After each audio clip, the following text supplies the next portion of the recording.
The primary persons showing up at our events are teachers, state employees, and officials that work within the DHS department. And they are seeing and hearing a movement among themselves that I believe is going to really become very clear in 2026. A lot of people are starting to realize we've gone way too far. This isn't what I signed up for. And despite those that are trying to hold on to some of these DEI policies and a list of really unhealthy agendas, their numbers are dwindling because Tim Walz has gone too far.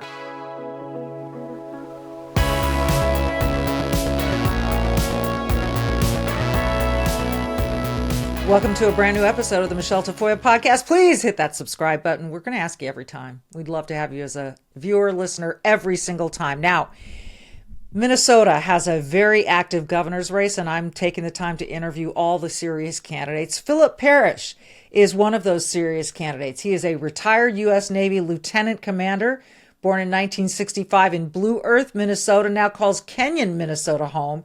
He is a seasoned executive administrator, analyst, leader, investigator, and community volunteer.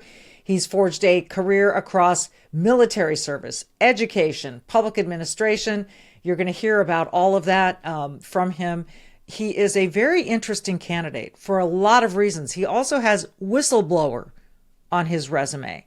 You're going to want to hear this. Philip Parrish, candidate for governor of Minnesota, is next. Philip Parrish, welcome. I'm glad you're able to take the time for people to get to know you on the Michele Tafoya podcast, running for governor. This is getting to be a very crowded field. Why do you want to run? So I decided to run primarily from a discussion with my wife, Victoria, and my long history of taking a look at how things are functioning in Minnesota.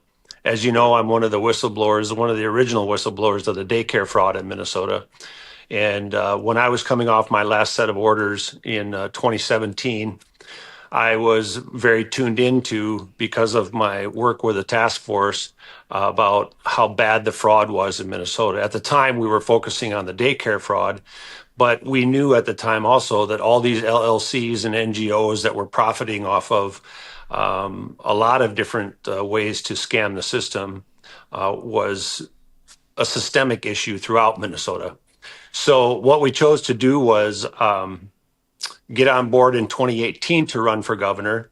And then as time went by, I wasn't successful, but I've stayed involved, and I've been very disappointed in a lot of different people and a lot of different aspects of our governance here in Minnesota.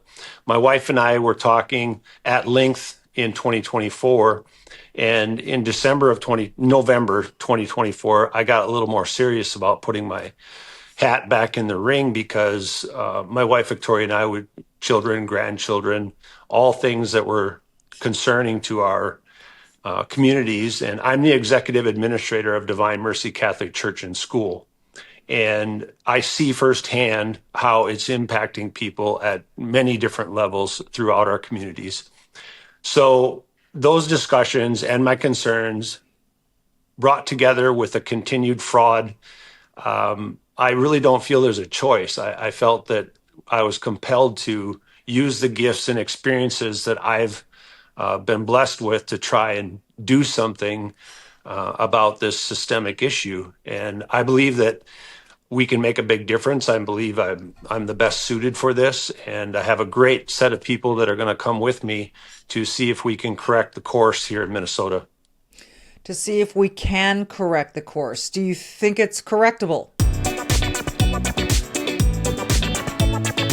I have often told you about my friends at besthotgrill.com. They are doing something they rarely do, which is to hold a sale on their Solaire infrared grills. From November 24th through December 5th, they're offering a 25% discount off their Solaire Anywhere and Solaire Everywhere portable infrared grills. These, I got to tell you, are the perfect gift for a college student, a tailgater, someone who loves to boat, an RVer, a picnicker, or just a foodie, or for you, Don't you deserve the best under the tree this season? Also through December 5th, when you purchase a 27-inch or larger Solaire infrared grill, you will receive for free a stainless steel griddle and a quality USA-made cover to protect your investment. That's up to a $650 value. Now imagine not only grilling juicy and tasty food, but also making eggs, pancakes, smash burger, fajitas, pizza, anything you would like on your free professional style griddle. Go to besthotgrill.com to learn more about USA made Solaire infrared grills and their Black Friday Cyber Monday sale. That's besthotgrill.com. Buy Solaire infrared grills on sale through December 5th at besthotgrill.com. To see if we can correct the course. Do you think it's correctable? Yes, it is correctable. And it's going to take some diligence and hard work. I think that that's another aspect of my life that lends well to this situation, because I work very diligently at everything I attempt to accomplish. And I do that without concern for my own well-being. Obviously, I'm not a saint. I'm not delusional. I understand the impact to myself and my family. But we're in a unique position now. My wife, Victoria, and I, children are all grown up and mostly out of the house. So their chances of being negatively impacted, like in school age groups or stuff like that, is not as dramatic as it would have been in 2018. So it's going to take a lot of hard work. We're going to endure some of the blowback, but what I'm finding on the campaign trail is the majority of Minnesotans are just like you and I. They're just like Brad and I. They're just like my wife and I. And she works at Shattuck When you St. mentioned Mary's. Brad, you're talking about Brad Kohler, who's Brad also Kohler. running. Yeah. We're all in the same situation, and the majority of Minnesotans are really seeing what we are seeing. And I believe that if they have somebody leading the way that has their back, there'll be more whistleblowers, and there'll be more people willing to stand up and say enough is enough. And I believe it's correctable. We can do this. How did this fraud become so systemic, and what? I think you have to know how in order to break that tendency, right? Right. So the systemic issue dates back actually prior to Tim Walz. I know for fact, for example, for context, Mark Dayton was briefed, for example, in the daycare fraud. He was briefed on how bad things were with the fake companies, the fake people, the fake businesses, the fake LLCs. They knew then how bad things were.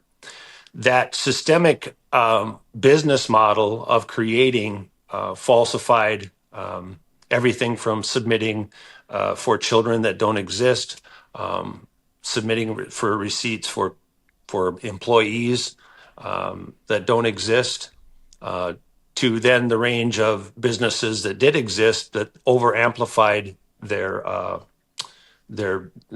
customers, so to speak. And these things have been going on for a long time. I know both parties have been privy to this information.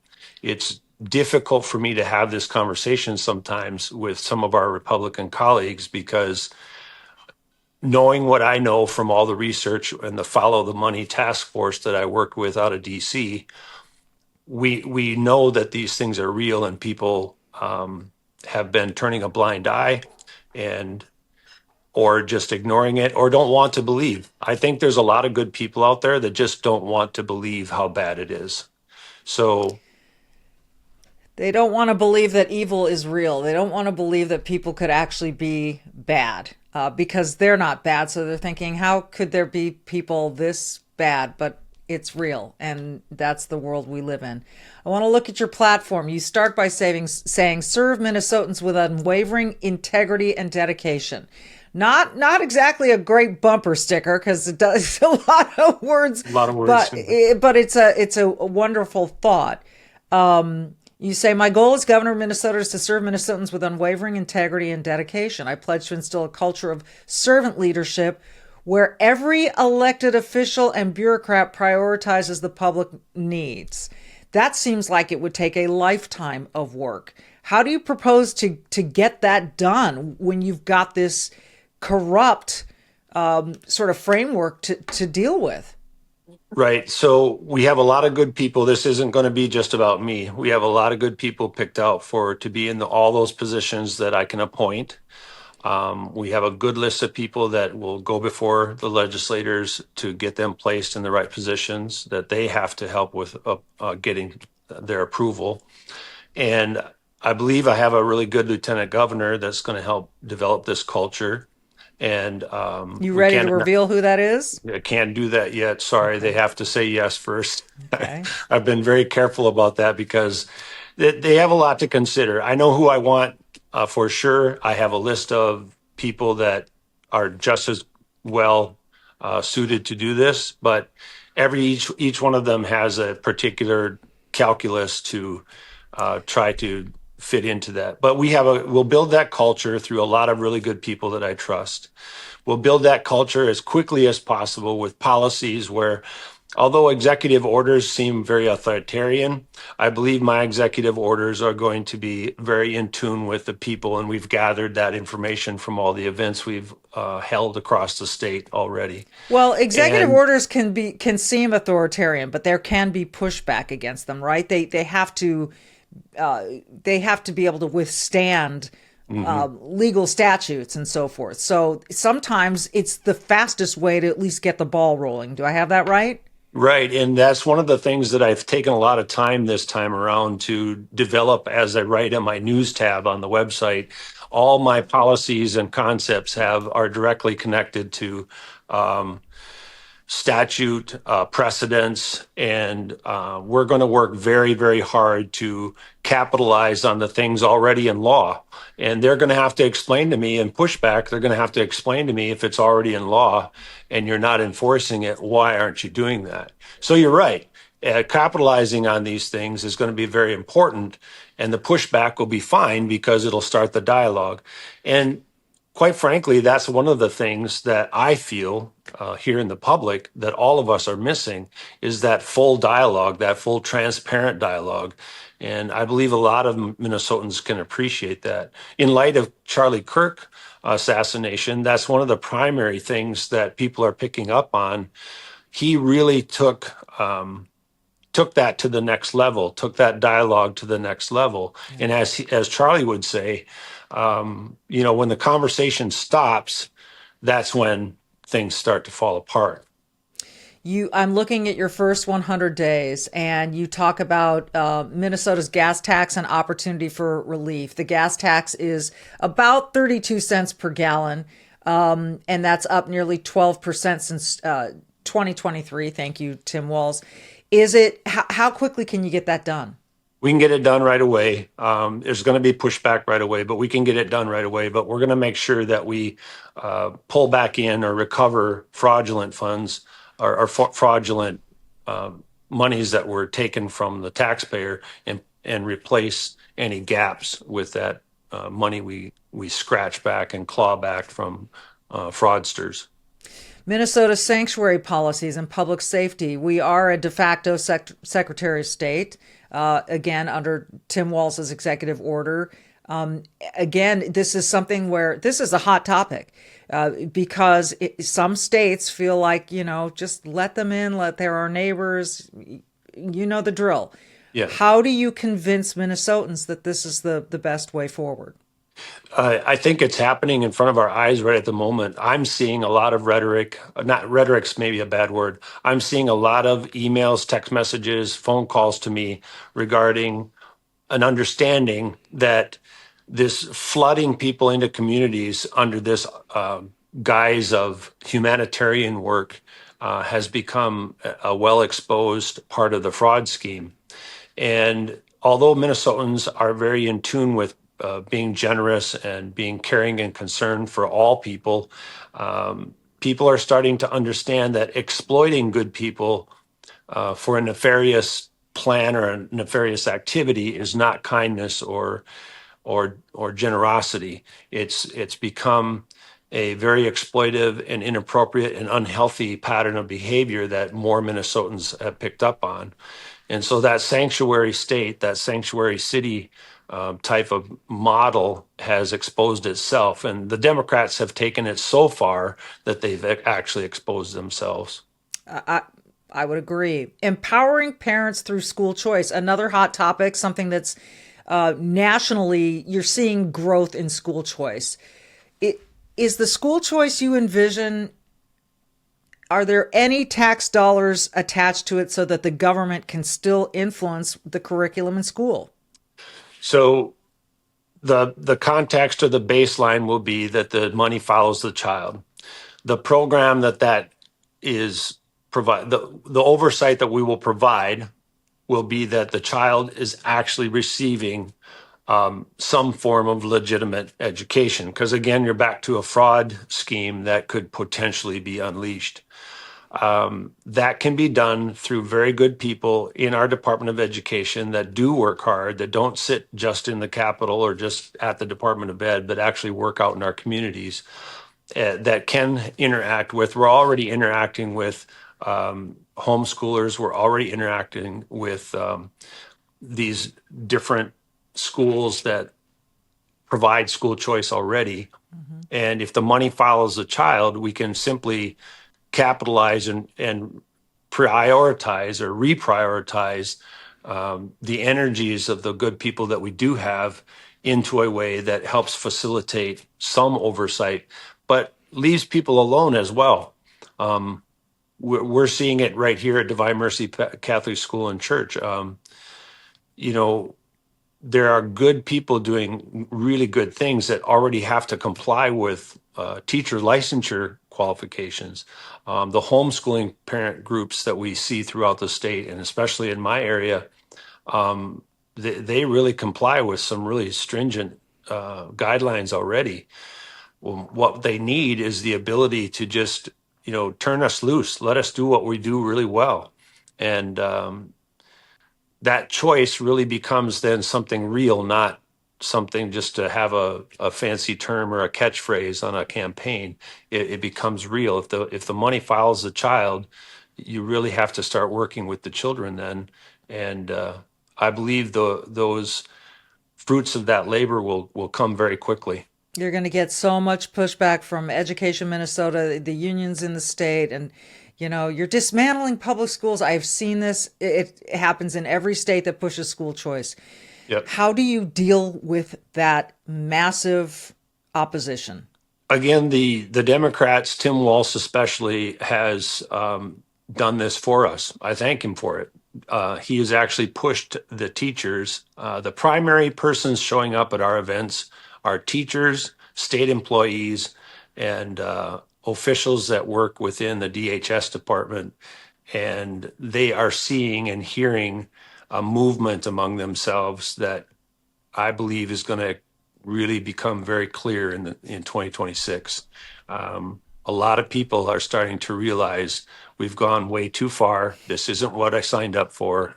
And despite those that are trying to hold on to some of these DEI policies and a list of really unhealthy agendas, their numbers are dwindling because Tim Walz has gone too far.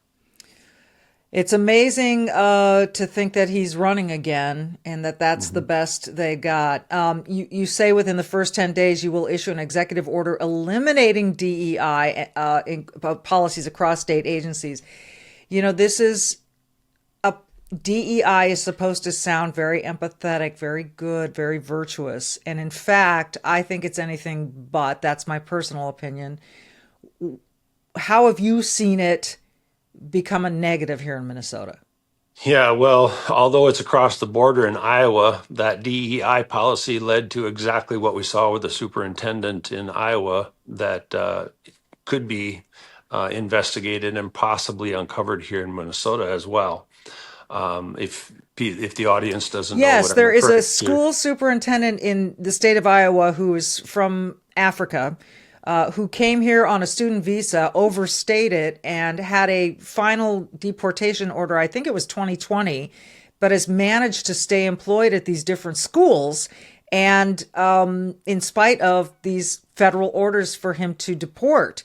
So now, how a school doesn't know that when they hire a superintendent, that this is the issue. And again, this school in Iowa is saying that the school board chair is saying, let's be, what was the term that she used, Philip? It was radically empathetic. Yeah. That Right. gets us into trouble. Yeah. And that same is true across Minnesota in many agencies. I won't divulge his name, but one of the heads of a leadership role in the Department of Transportation. I understand that's not education, but it's a similar aspect of this problem. He came to me very distraught about a list of things, not just the DEI stuff, but also the family leave stuff, and essentially said, why am I even coming to work starting January 1st? Because the people who are in place that shouldn't be here, and they're not experts. And then on top of it, now they're going to be gone for 12 weeks, 24 weeks if they scam the system. I might as well not come to work. This type of stuff is happening throughout the Department of Education as well.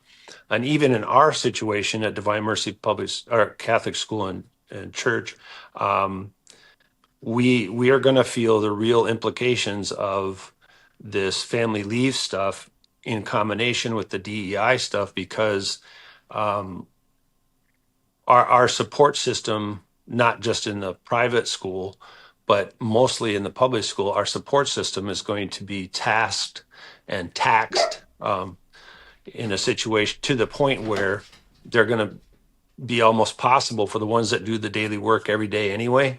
It's going to be almost impossible for them to get anything done because of the lack of true support with the staffing. So back to the DEI, when you completely remove yourself from having the tough conversations of merit-based performance or merit-based employment, I can speak for myself at best in the sense of hypothesizing each superintendent or school board across the state, but I can speak for myself, which is going to be true for them as well. To have those tough conversations about every year we do our raises, every year we do our contract renewals. Hey, performance is not going well and we need this to improve. Here's my expectations. To have those tough conversations, I realize is difficult, but it has to happen. And just giving someone a preference or an increase over someone who has been demonstrating the proper merit to get things done is really quite shocking and troubling to all persons involved, because the staff morale just plummets. And I think that's what we're seeing in our public education system as well, is morale has completely plummeted because they're not getting the right people that are really doing the hard work every day and day in and day out without reward, without recognition. They're not getting the recognition and support that they need, and people for many different reasons in this DEI policy stuff are getting recognized for a lack of merit. It's distressing. It's what Professor Gadsad calls suicidal empathy, and I'm It is true. I do want to ask you. I don't think it's as hot a topic these days, but abortion is an issue that the Democrats, that the DFL party will always try to use as a cudgel. How are you going to answer those questions? I know that the endorsement process on the Republican side is heavily weighted by people who want you to scream from the rooftops that you are pro-life, that you will ban abortion. That got Scott Jensen into big trouble in the last election. What do you do? What do you say? Yeah, so the baseline that everyone has to start coping with is that in 1979, I might have that date wrong, but the Supreme Court, for Minnesota, it's codified that women have the right to go to their doctor and do what is necessary to protect themselves and their family. No one in Minnesota can take that away unless you want to go back to the courts and you want to rework everything. I think candidates have to stop talking about it in light of this abortion basically gaslighting people Yeah. into a narrative that's just not it's not healthy for anyone involved. Those of us that respect life, conception to natural death, our job is going to be to try and encourage people to focus on life and encourage families and encourage life and uplift life. This culture of death that the Democrats have fixated on, I think here again, they've gone too far. Democrats are coming to our events and saying, whoa, time out. What happened in 2023? And then we show them the legislation and they're like, oh, this can't be, that can't be true, Phil. How can that be true? Here's the legislation. This is what they did. But Democrats and independents are coming to our events and they're quite distressed about how far things went with the legislation in 23. So I think what we need to do is just continue to point out what the Democrats and Tim Walz have done. Focus on the fact that no one can take away a woman's right to do the right thing with their doctor. No one can do that. It's already codified in law. If somebody wants to take on the law, that's a whole different process, and that would be something for a And then different they will discussion. say to you, Phil, do you want to take on the law? Yeah. So what I do want to take on is a reversal of what happened in 2023. We're not going to leave babies to die on tables. We're not going to have we're going to have a more honest discussion about the word abortion and use language honestly and use terms respectfully. Bear with me, hear me out, but I'm a teacher, I'm a farmer, I'm a parent, I'm a grandparent. I've seen a lot of life and death. And for me, the word abortion, to put this into context, my paradigm on this, the natural order of a human being or one of my animals on the farm, if it aborts the fetus or aborts the baby, this is a natural process that God has created for the body to abort the fetus. My context about the word abortion is built on natural order. We are not talking about abortion when we talk about pills or devices to extract and cut up into pieces. Sorry to be grotesque, but a baby. That's to me not abortion. I can think of a more concise word, and that is ending the life of a child. So, somewhere in the midst of that, the right for a mother to have the ability to make choices about her personal life is codified into law. We don't need to talk about that. But once we get to the point where you're making some kind of choice on a child's life, born or unborn, that's getting into territory where most of Minnesotans see a problem with that. And Yeah. I'm counting on that 80%, kind of that what some people would call an 80% issue. 80% of us have a very serious problem with just ending a child's life prior to birth or right at birth because of all kinds of circumstances that can lead to an ethical and moral discussion. Really quick, because we don't have a lot of time left, but for people who don't know or refuse to understand what's actually there, because Tim Walz denied it in debates and so forth, you talked about leaving a child to die on a table.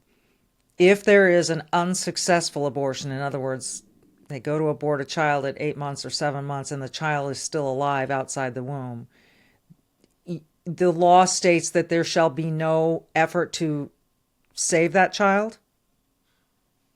Right. And so we will reverse that. We will save the child. We will encourage mothers to not get to that point in the first place. If a mother finds themselves in that situation to begin with, my hope is the policies and good people that I hope to pull on to get to be part of the administration are going to convince people that there's a better way and a better way that supports life and families and helps women who are trying to make hard choices. But I believe in my heart that we do not have to get to that point in the first place. Last thing for you, as you talked about, you're very involved in a Catholic school and church, and that brings to mind Annunciation in Minneapolis and the Yeah. horror that happened there. People will say to you, if we just had better gun legislation, background checks, whatever the case may be, this might not have happened. What are you going to do about it? What would you say? Yeah, guns aren't the problem. Our mental health crisis is the problem. And this mental health crisis is something that we need to start talking about and a more open dialogue and more honestly about how bad things really are. It's not okay and it's not compassion to just appease people when their behaviors are unhealthy and inappropriate. Here again is a culture that needs to be reestablished, a mindset that talks about really coping with and effectively taking on people's distress where they are, meeting them where they are, and taking it on genuinely, appeasing them and making them think that this behavior or that behavior or this agenda or that agenda is just something that we all just need to accept, and everything would be fine if we just don't bother them, don't make them feel bad about their choices. That might be a wonderful little fairy tale in someone's Disney book, but it's just not reality. As parents and grandparents, as a leader, we know all too well that if you allow behaviors to escalate and perpetuate into a systemic issue, the mental health crisis gets far worse. And so we will be taking on the mental health crisis head on. We'll be taking a whole new approach to mental health that I might have time another day with you to talk about. Yeah. But I've done quite a bit of writing on it, and that's what we're going to take on. But one thing for sure is guns violence is a gaslighting term, and guns don't commit violence. Right. People commit violence. Right. And that's the unhealthy and inappropriate part that everyone needs to start talking about. Parrish, Parrish, number 4, mn.com, parish4mn.com. We've been showing you the website. You can go check it out. This is going to be, I think, a very, very interesting campaign for 2026. We're happy to talk to all of the candidates who are serious, and you certainly are, and I'd love to have you back. Thank you so much for your time, Philip. Thank you, Michelle. God bless. I end every podcast saying be brave and do good. And I think that everyone running for public service is courageous and trying to do their best and do good. So thank you again, and we will see you next time. No problem. See you again soon.